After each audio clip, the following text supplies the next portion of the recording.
I don't like to hide anything from my wife. And I don't do it either. But recently, I've started hiding one thing from my wife. Actually, two things. One, that I'm doing this exact podcast. And two, that I bought a microphone to record that podcast. हाँ तुमने mic खरीदा? If I have to record something, I try to work from home that day. No, I try to record it around 7:30. I take out my mic. It's a 15-minute recording, a little bit of retake here and there, maximum 30 minutes for an episode. And then the mic goes back in the box. That box goes behind the sofa. And she's not back till like 9:30, 10-ish. I'm done with my recording by like 8, 8:30. I'm safe. What's left is editing the episode and cutting the reads, which I can do with my headphones on anyways. But this acid yellow background with the mascot on it is quite an attention grab. So what I do is I keep switching screens. My eyes are always sideways. If I ever hear footsteps or kind of feel a presence behind me, I just switch it to VS Code. VS Code. VS Code, by the way, if you don't know what VS Code is the thing that you see in movies where developers are writing code in Python or in JavaScript or anything, and you see a lot of lines of code in blue and red. That thing is called VS Code, by the way. And she is not techie, right? She does not understand what VS. For her, VS Code is just lines of code in Python, Java, whatever. And she does not know that we can actually write scripts like movie scripts and everything in VS Code. I write all my thoughts, my bullet points for these episodes on VS Code. I even had a dream about it in the middle of the night. And I woke up just to see if she has found out. 3 a.m. At 3 a.m., I woke up just to see if she has found out. First, I check, has the sofa moved? Has the sofa moved from its position? And I know the tile, the exact line till where the sofa reaches. So if the sofa has moved even a little bit, I know that the sofa has moved. And the second check that I do is I go behind the sofa and I know which side of the box faces up. So if it is the same side, okay, it looks good. And the last check that I did on that day was while I'm doing all of this, is she actually behind me? Let me be honest about this, okay? Since our dating days, I've been telling her I want to start a podcast. And guess, like, when I tell you that I want to start a podcast, in your mind, the first thing that comes is two people talking, right? Guess who was the second person I ever asked to be in my podcast?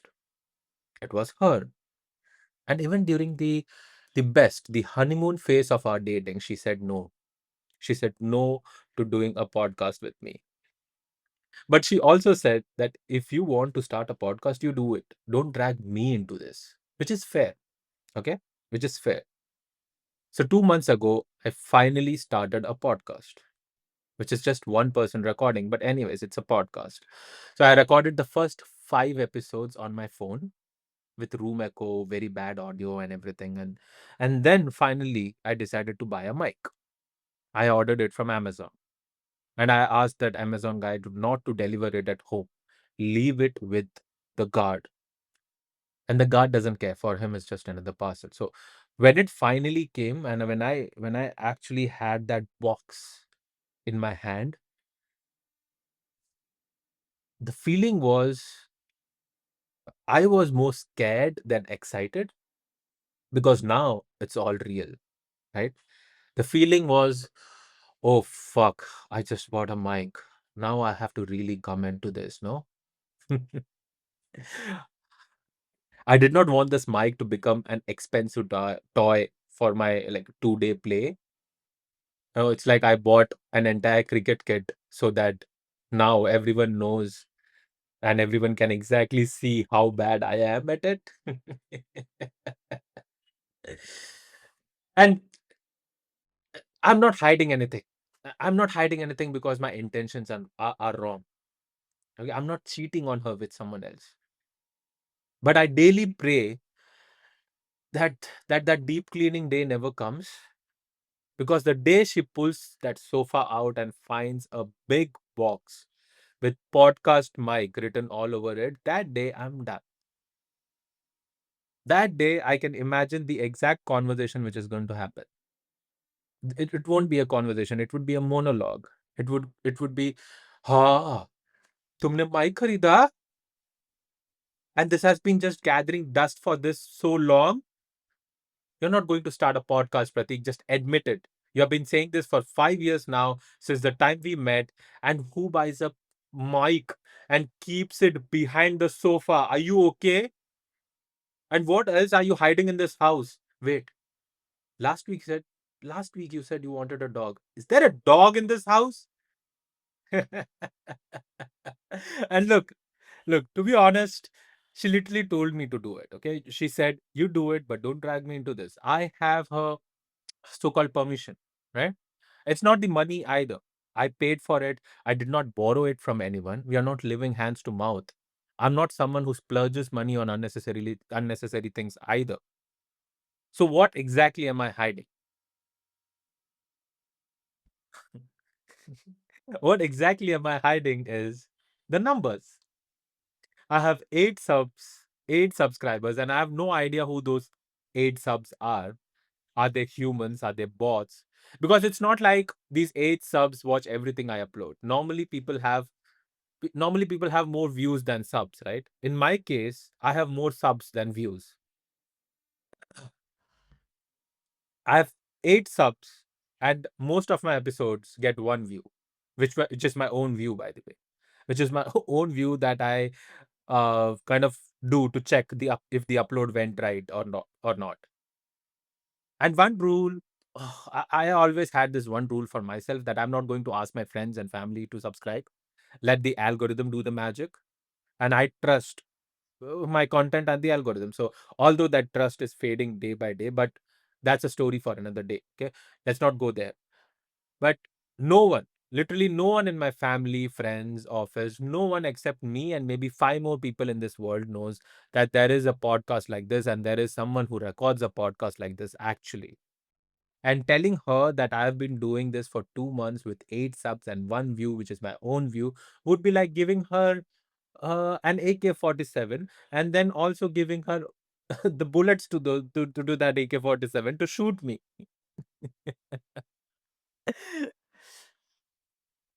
uh, but let me be honest with you. Like, let's just imagine that we flip it. Okay. Let's say that one day I come home early and I'm looking for something behind the wardrobe and I find a box, which is her box, hidden with the same care. And it's a diary. Okay. And in that diary is let's say in that diary is rap, English rap. The first 10 pages is full of Nicki Minaj, Megan Thee Stallion, Cardi B. And then as I flip through those pages, all of a sudden I see this rap that I've never heard of before. I search the lyrics on Google and there's nothing. And that's when it clicks. Oh, she writes rap. What would I do in that situation?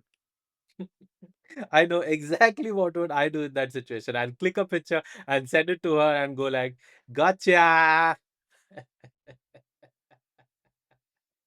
She's going to be so mad and so embarrassed about it.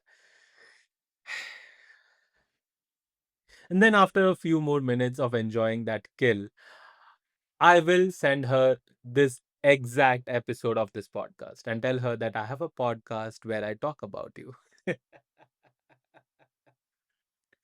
I don't know if she'll like it or not, but I will be her next kid.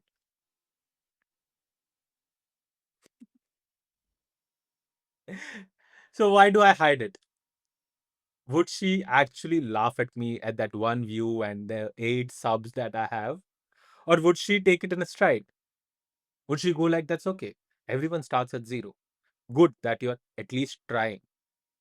And why am I so sure that she will not take it in stride? She will not go like, oh, that's okay. Everyone starts at zero and good that you're at least trying. And she will go like, oh, 1 view, 8 subs. Ha ha ha. Why is my mind so sure of this? I don't know. And I actually think that the actual villain is not my wife. I actually think this, that the actual villain is not my wife. It's my childhood. It's the school. When I was in school, one day I mispronounced, bed sheet. I mispronounced bed sheet to bed shit. And I was called shit for rest of the year. I was literally called Tatti. I was literally called Tatti, Tatti Dara for rest of the year. And that's the punishment that I got for mispronouncing a word. A, the punishment for mispronouncing a word is so brutal. Imagine having a failed podcast. The punishment for having a failed podcast. And my mind has literally replaced that childhood friend who called me Tatti with my wife. And the childhood conditioning is the villain, not my wife, not my parents, not the YouTube algorithm. I don't think. And if you saw something in this that I did not, tell me in the comments. Because my name is Prateek, and I could be wrong, and I'll see you in the next one.